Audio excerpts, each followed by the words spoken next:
Les envió de vuelta a Epafrodito, un verdadero hermano en la fe. Es cierto que estuvo enfermo, incluso a punto de morir, pero Dios tuvo misericordia de él. Estudiemos juntos Filipenses capítulo 2.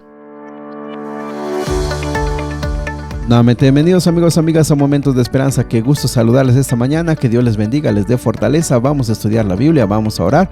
Por favor, aparte este tiempo, determina este tiempo para encontrarte con Cristo Jesús. Muy bien, pues, vamos al capítulo de hoy. Capítulo de muy interesante, es un capítulo extraordinario, definitivamente.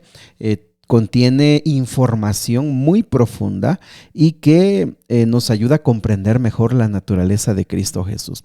Este capítulo también nos ayuda a revelar dos cosas. En primer lugar, se entiende que Pablo había observado o le habían traído informes de que había ciertos conflictos menores. Entonces Pablo está tratando de motivar, instruir para que se mantengan unidos. Ojo, eso es muy importante. ¿Por qué, mis amigos? Porque a pesar de que era una iglesia fiel, una iglesia que estaba enfrentando las adversidades de la persecución, aún así siempre nuestra naturaleza humana en algún momento nos traiciona.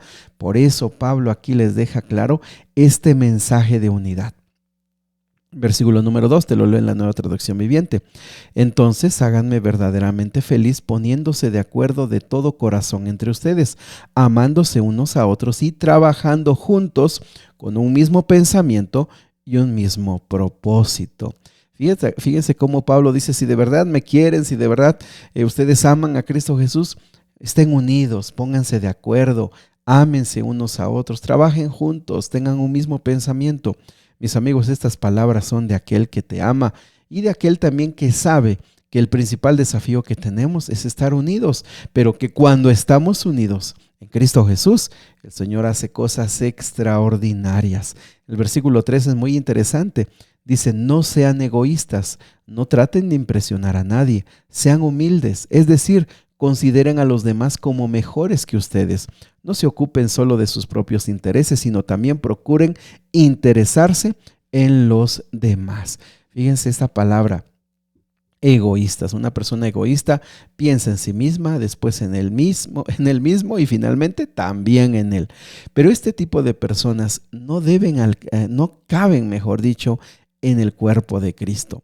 Estas personas que solamente con adulaciones, con intereses mezquinos tratan de ganar la amistad de otras personas, no vale la pena. No son conductas que nosotros deberíamos tener.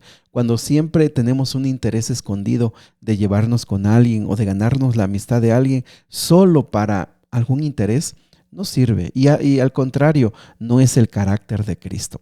La otra palabra clave que aquí está es ser humildes. La humildad es una de las características que en el tiempo de Pablo, en Roma, eran mal vistas. Por supuesto, ayer lo comentábamos, la humildad vino a ser popular con el cristianismo, con el ejemplo de Jesús. Y entonces aquí Pablo les dice, miren, la base, y ojo mis amigos, la base para que ustedes se puedan llevar bien, tiene que ver con que cada uno entienda lo que significa ser humildes. Lo que significa reconocer que tú no tienes la última palabra, que tú no eres el que lo sabe todo, el que lo domina todo o el que vale más. Mis amigos, cuando nosotros pensamos así de mismo y criamos así a nuestros hijos, qué mal les hacemos, qué mal les hacemos. Sin embargo, cuando esos males se ven en la iglesia, es muy difícil trabajar. Es muy difícil mantenerse unidos cuando una persona se considera superior a las demás. Por eso la palabra de Dios aquí dice, sé humilde. Reconoce que otros en algún sentido son mejores que tú. Si nosotros conservamos este pensamiento en el matrimonio y en la familia, mis amigos, qué diferente sería. Ahora también parte de la humildad y del orgullo dice, no se ocupen de sus propios intereses. El cristiano también se ocupa de los intereses de sus hermanos. Ahora, eso no significa entrometernos en la vida de los demás, sino un sincero deseo de ver bien a nuestros hermanos. Y eso es una evidencia de que Cristo está con nosotros. Ahora, del versículo número 5 al versículo número 11, mis amigos, es una joya de toda esta carta. Es la joya más valiosa.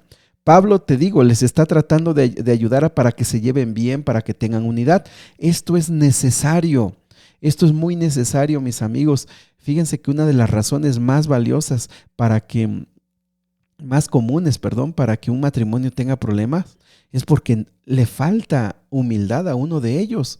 Fíjate, piénsalo.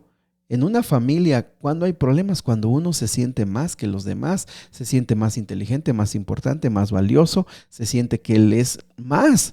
Cuando eso sucede en una familia, hay problemas. Cuando eso sucede en un matrimonio, hay problemas.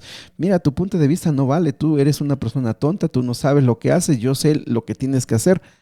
¿Te parece conocido? Es lo mismo que sucede en una comunidad, lo mismo que sucede entre países.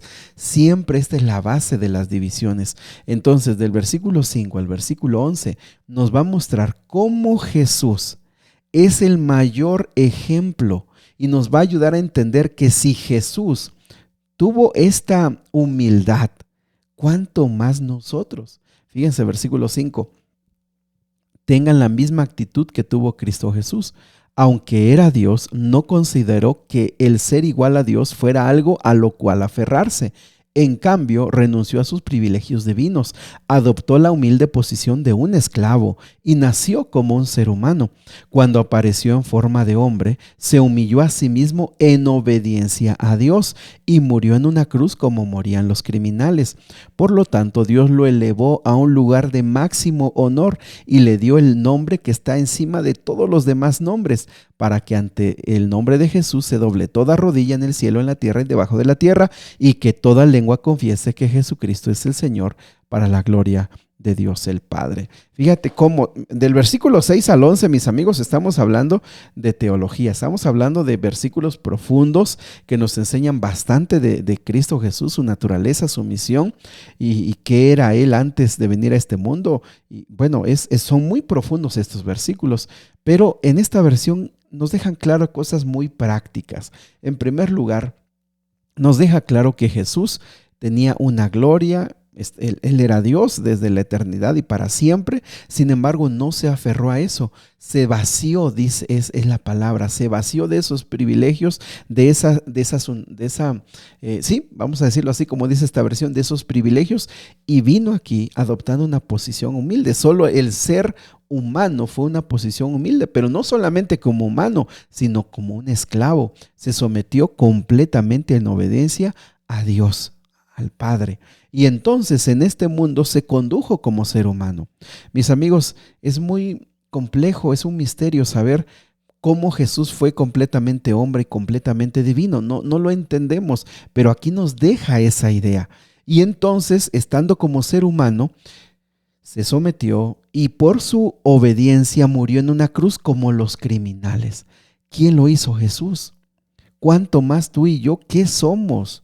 No somos nada. Y aún cuando nosotros no somos nada, tomamos actitudes, posiciones, tomamos frases, palabras, miradas que nos hacen ver que nos sentimos, bueno, muchas veces como pequeños dioses. Jesús fue humilde. Si nosotros tan solo pudiéramos aprender de esto, de la naturaleza de Cristo Jesús, cuántas dificultades y cuántos problemas se acabarían. De veras, el orgullo nos mata, el orgullo divide familias, el orgullo divide amistades, el orgullo divide matrimonios, iglesias. El orgullo es lo peor porque, mis amigos, la característica, eso lo vimos en el Antiguo Testamento, en Isaías y en Jeremías. Vimos que la característica que más define y más representa a Satanás es el orgullo. Por eso es que es tan maligno cuando una persona lo conserva y se aferra a esa falsa amor propio. Ahora, aquí hay algo muy interesante también. El versículo 9 al 11 nos dice que Jesús fue elevado, ascendió a la posición en la que Él estaba desde la eternidad. Pero el versículo 10 es muy interesante porque dice que ante Él se va a doblar toda rodilla en el cielo, en la tierra y debajo de la tierra. Esas expresiones lo que quieren decir es una totalidad. Todos en algún momento, y se considera que esto se refiere cuando Jesús finalmente acabe con el pecado, todos reconocerán, todas las generaciones de este mundo que han nacido, que están y que vendrán, reconocerán que Jesús es el Señor. Esa frase también es muy interesante porque esa frase de el Señor, que Jesucristo es el Señor, versículo 11, Curios es una palabra que se daba al emperador. Y aquí queda la idea de que Jesús es sobre el emperador. Eso les trajo problemas en algunas iglesias en algún momento a los cristianos, porque ellos a través de decir esto, el versículo 11, que Jesús Cristo es el Señor, estaban diciendo que Jesús era mucho más que el emperador. Y recordemos que en ese tiempo al emperador se le adoraba, se le reconocía como cierta deidad. Así que eso es un dato también muy interesante. Versículo número 12 nos hace un llamado a que con esta forma de vivir humildes, sencillos, tratando de representar a Cristo Jesús, dice versículo 12, esfuércense por demostrar los resultados de la salvación, obedezcan a Dios con profunda reverencia y temor. Mis amigos, la salvación es algo que debemos cuidar, es algo a lo que debemos siempre estar pensando. Queremos salvarnos, debemos procurarlo con todas nuestras fuerzas, debemos esforzarnos en mantenernos en Cristo Jesús, tomados de su mano. Versículo número 14, consejos cortos. Hagan todo sin quejarse y sin discutir, para que nadie los pueda criticar. Lleven una vida limpia, inocente, como corresponde a los hijos de Dios, y brillen como luces radiantes en un mundo lleno de gente perversa y corrupta. Esta invitación es muy interesante. Esta como luces radiantes, hay otra versión que dice como luminares. Esta expresión tiene que ver con los astros. Brillen como estrellas. Fíjense que entre más oscuridad, entre más maldad, entre más pecado, la luz del evangelio, la luz de las vidas que han sido tocadas por el evangelio, brillan más. Cuando tú estás en un ambiente más pecaminoso y tú eres más fiel, te vas a diferenciar más, porque tu carácter reflejará la luz de Cristo Jesús. Pablo les dice, vean lo que es Cristo Jesús, brillen por favor en este mundo de corrupción, brillen en este mundo de maldad. Mis amigos, los cristianos somos llamados a ser diferentes, no por presumir, sino porque Cristo vive en nosotros. Versículo número 19, 20 al 24 nos recuerda el trabajo de Timoteo. Dice versículo 20, no cuento con nadie como Timoteo, quien se preocupa genuinamente por el bienestar de ustedes. Todos los demás solo se ocupan de sí mismos y no de lo que importa para Jesucristo. Fíjense cómo Timoteo fue el más apegado a Pablo. Y aquí a mí se me hace algo muy interesante, porque Pablo tenía muchos colaboradores, pero aquí Pablo dice, solo Timoteo tiene un interés profundo y verdadero por la obra de Dios. Los demás muchas veces se preocupan solo de sus propias actividades, de sí mismos. No se preocupan por Cristo Jesús. Y mis amigos, la verdad que eso a mí me hace pensar bastante. Hay algunos de nosotros que servimos en la iglesia, estamos en la iglesia, tenemos cargos en la iglesia, o definitivamente como pastores, como dirigentes. Algunos, como los otros colaboradores de Pablo, están interesados, pero más en sus propias cosas. Pero otros, definitivamente, su comida y su bebida es hacer la voluntad de ese Padre Celestial. Del versículo 25 al versículo 27 nos habla de Epafrodito. Es el masculino de Afrodita, que era una diosa. Y este nombre es interesante porque tenía que ver con belleza. Se entiende que era un hombre que salió de Filipo llevando una ofrenda, o llevando, más que una ofrenda, llevando comida, llevando muchas cosas para sostener a Pablo, que estaba en la prisión. Pero cuando llegó con Pablo, se enfermó gravemente, incluso estuvo a punto de morir. Pero fíjate cómo Pablo lo reconoce, versículo 25, como un verdadero hermano, colaborador y compañero de lucha. Es decir, este hermano era extraordinario, pero estuvo a punto de morir. Versículo 27 dice que Pablo dijo, el Señor tuvo misericordia de él y de mí, porque me iba a morir de tristeza estando aquí, pasando las adversidades, y todavía se me muere un hermano extraordinario. El Señor tuvo misericordia de nosotros. Denle honor a personas como él. Él arriesgó su vida por la obra de Cristo y estuvo al borde de la muerte porque lo hacía por ustedes y por mí. Mis amigos, hay gente extraordinaria que ama al Señor, como Timoteo, como Epafrodito. Si tienes a alguien cerca, respétalo, aprécialo. Y si tú eres de ellos, reconoce que Cristo Jesús te ama. Y si no somos de ellos, hay que pensarlo. Quizás seguimos ocupados en las cosas de este mundo que van a perecer y que Dios, mira, te las quiere dar, pero tú estás preocupado por eso. ¿Cuánta falta hace gente? ¿Cuánta gente hay de este tipo? Muy pocas, pero las que hay son una bendición de Dios. Querido Padre Celestial, ayúdanos. Este capítulo tiene tanta información, tanto de qué meditar, tanto en qué pensar. Ayúdanos a ser como Cristo Jesús. Ayúdanos a bajarnos de esos pequeños altares en los que nos ponemos. Ayúdanos a someter ese orgullo. Hazlo tú por nosotros. Y ayúdanos a darnos cuenta dónde está destruyendo el orgullo nuestra propia vida. Y sobre todo, ayúdanos a ponernos a trabajar como Timoteo, como Epafrodito. Que seamos hombres, que seamos personas que podamos realmente estar interesados en lo que a ti te interesa.